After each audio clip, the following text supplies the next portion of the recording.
হ্যাঁ, বাংলা নিয়ে তো গোটা ভারতবর্ষে একটা চলছে। তাহলে আমরা আমাদের তরফ থেকেও যেরকম এবছরও নয়, প্রতি বছরেই আমরা করি স্বাধীনতা দিবস। বিভিন্ন স্কুল সকাল থেকেই একই অনুষ্ঠান, আমাদের গ্রাম পঞ্চায়েত এবং তৃণমূল কার্যালয়ের অফিসেও জাতীয় পতাকা উত্তোলনের নিয়ে আজকে সারা দিনটাই প্রায় এরকমভাবেই হলো।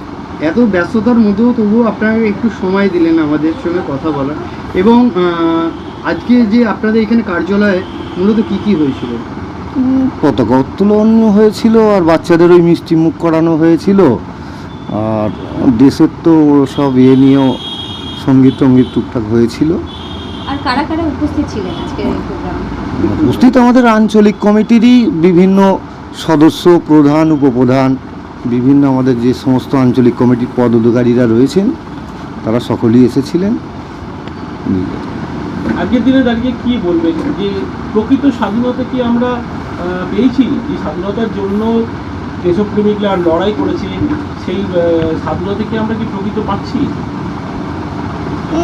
আর কি বলবো, গোটা দেশেরও যা পজিশন যেভাবে চলছে, তাতে করে স্বাধীনতা এইভাবেই তো স্বাধীনতা হয়নি। স্বাধীনতা সকলে মিলে এক হয়ে চলার কথাই বলা হয়েছে।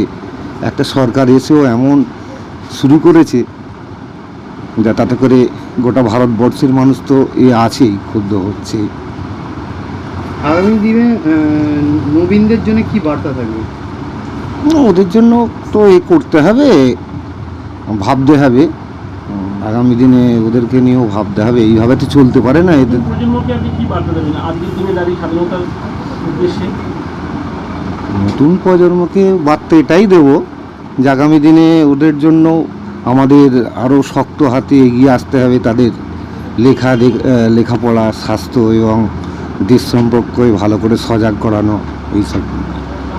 এবং সেখানে দাঁড়িয়ে আমরা যে ওয়েস্ট বেঙ্গলে বাস করছি, কিন্তু সেই ওয়েস্ট বেঙ্গলে বাংলা ভাষা আমাদের মাতৃভাষা। সেখানে মাতৃভাষায় কথা বললে বাংলাদেশি বলে তকমা দেওয়া হচ্ছে। হ্যাঁ, এগুলো তো একটা আমাদের যে ভারতবর্ষের গভর্নমেন্ট চলছে, কেন্দ্রীয় সরকার অর্থাৎ বিজেপি, এই ধরনের তো করে যাচ্ছে, চলে আসছে এরকম। গত কিছুদিন আগেও তো সুপ্রিম কোর্টের আমাদের বাংলা থেকে বিশেষ করে পরিযায়ী শ্রমিকদের না কিছু ডকুমেন্ট দেখেই বা ডকুমেন্ট থাকা সত্ত্বেও এরা এরকম করে যাচ্ছে। সবথেকে বেশি ভারতবর্ষের মধ্যে হ্যারাসমেন্ট হচ্ছে বাংলার মানুষেরাই। এবং বিভিন্ন জায়গায় দেখা যাচ্ছে বিভিন্ন কমপ্লেন উঠে আসছে। হ্যাঁ, কোনো কোনো রাজ্য থেকেই বলছে, তবে বেশি হ্যারাসমেন্ট হচ্ছে বা বেশি এটা হচ্ছে আমাদের বাংলাটাকে নিয়ে। এটা কি কোনোভাবে বাংলাকে দখল করতে পারছে না বলে কি? আমার তো মনে হয় সেই ধরনেরই একটা চক্রান্ত চলছে, কারণ বাংলার মানুষ ওই ধরনের নয়। বাংলার মানুষ হিন্দু, মুসলমান এবং সকলে মিলে যত আছে, ধর্ম আছে, সব একই। বাংলার মানুষ এই জিনিসটাকে সমর্থন করছে না। কেন্দ্রীয় সরকারের এতে নিয়ে সব মানা যাবে, বাংলাকে ঐতিহ্য নষ্ট করা এটা করা যাবে না। এরকম একজোট হয়েই লড়তে চাইছে কেন্দ্রীয় সরকার বা যারা এরম বিরুদ্ধে করছে আর কি। এবং দেখা গেল গত দুদিন আগে আপনাদের এখানে বিরোধী দলনেতা শুভেন্দু অধিকারী এসেছিলেন এবং অনেক উল্টো সিধে মন্তব্য করেছেন, সেই বিষয়ে কি বলবেন?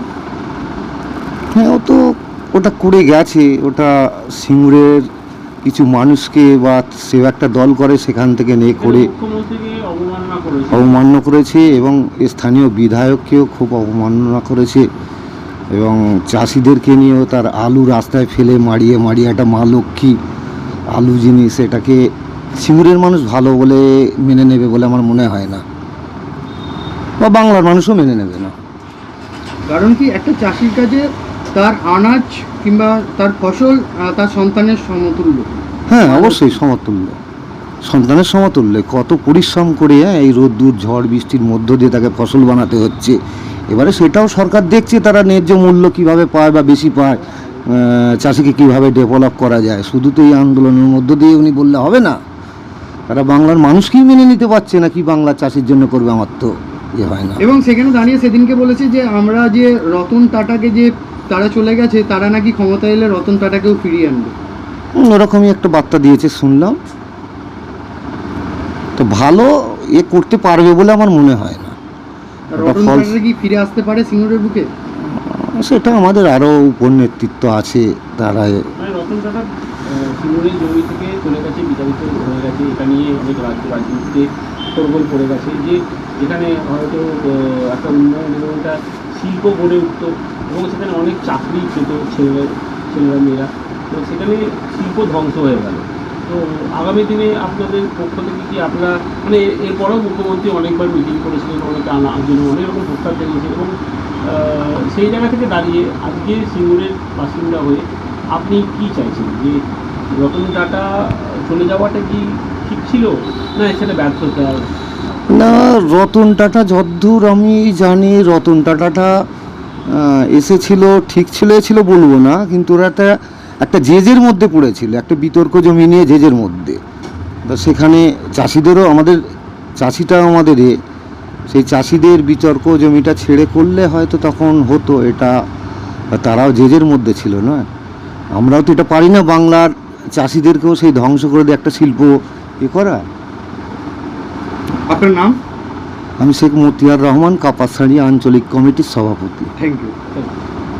৮০তম স্বাধীনতা দিবস পালন করছি।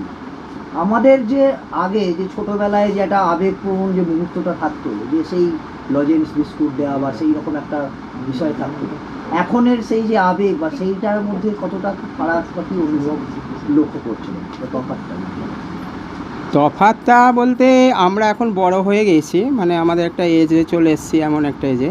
তা আমরাও যেমন বাচ্চাবেলায় যে স্কুলে গিয়ে যেতাম স্বাধীনতা দিবসে ফ্ল্যাগ তোলার জন্যে, মানে জাতীয় পতাকা তোলার জন্য স্কুলে যেতাম, হ্যাঁ, এটাই আমাদের মেন উদ্দেশ্য ছিল। আর ওগুলো তার মধ্যে অ্যাডজাস্ট ছিল যে একটা লজেন্স বা বিস্কুট পাবো, বা কোথাও আমরা বাচ্চাবেলায় দেখেছি স্কুলে গিয়ে লুচি, বোঁদে, আলুরদম এগুলোও হতো, মানে বিভিন্ন স্কুলে বিভিন্ন আইটেম দিয়ে একটা বাচ্চাদের তখন হতো। তখন ব্যাপকভাবে যে একটা সাড়া ছিল, হ্যাঁ ছিল, কিন্তু বর্তমান যুগে যেটা এখন বর্তমান যেটা সমাজে আমরা লক্ষ্য করছি, একই চিত্রধারা আছে স্কুলের ছেলে মেয়েদের মধ্যে, বাচ্চাদের মধ্যে বা প্রাইমারি স্কুলের ছেলেদের মধ্যে। এই উৎসাহটা আমরা এখনও লক্ষ্য করি বা লক্ষ্য করছি, বা আমরা বিভিন্ন জায়গায় আমরা দলীয় পতাকা তুলি, এছাড়াও এবং আমাদের গ্রাম পঞ্চায়েতের মাধ্যমেও আমরা পতাকা তুলি এবং বিভিন্ন স্কুলের সঙ্গেও আমরা যুক্ত আছি, যেহেতু একটা রাজনীতির প্ল্যাটফর্মে আমরা আছি। সেই হিসেবে অনেক স্কুল থেকেও আমাকে স্কুলে আমাদেরকে আমন্ত্রণ জানান যে ফ্ল্যাগ ডেটা আসবেন আপনি, সেই হিসেবে যাই বা সেখানে একটা উন্মাদনা দেখি, বিশেষ করে বাচ্চাদেরও দেখি এবং মহিলাদেরও দেখি। বিশেষ করে তারা একটা বাচ্চা কোলে নিয়ে এসছে বা একটা বাচ্চাকে তার নাতি বা নাতনিকে নিয়ে সঙ্গে করে এসেছে ফ্ল্যাগ ডেটেতে, ফ্ল্যাগ যেখানে উত্তোলন হচ্ছে সেইখানে, এবং এসে তারাও হাত পেতে আমাদের দ্বারা মিষ্টি থেকে আরম্ভ করে বিস্কুট থেকে আরম্ভ করে যেগুলো আমাদের স্বাধীনতা ফ্ল্যাগ উত্তোলনে প্রত্যেক ক্লাব বলুন, বলুন, স্কুল বলুন, প্রত্যেকেই একটা আয়োজন করে কিছু একটা টিফিনের বা ওই সামান্য একটা কিছু যা সামান্য মিষ্টি, সেগুলো তারা আয়োজন করে, সেগুলো তারা গ্রহণ করে। মুঠোফোনে কি আবেগটা অনেকটা বন্দি হয়ে গেছে বলে মনে হচ্ছে? কী বলছেন? মুঠোফোনে মোবাইলে কি অনেকটা বন্দি হয়ে গেছে সেই যে আবেগ বা সেইটা?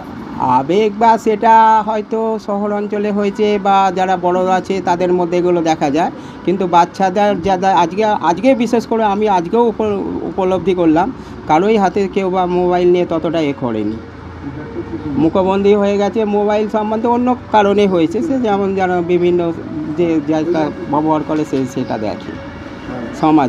সমাজেতে মোবাইলটা একটা মানে বিশেষ জায়গা নিয়ে নিয়েছে, এটা আমি লক্ষ্য করি। কারণ ট্রেনে বাসে থেকে আরম্ভ করে যেখানেই যাই দেখি সবাই, যদি 10 জন প্যাসেঞ্জার থাকে ট্রেনের মধ্যে 9 জন দেখি মোবাইলের দিকেই তাকিয়ে আছে। আপনার নাম ও পরিচয়?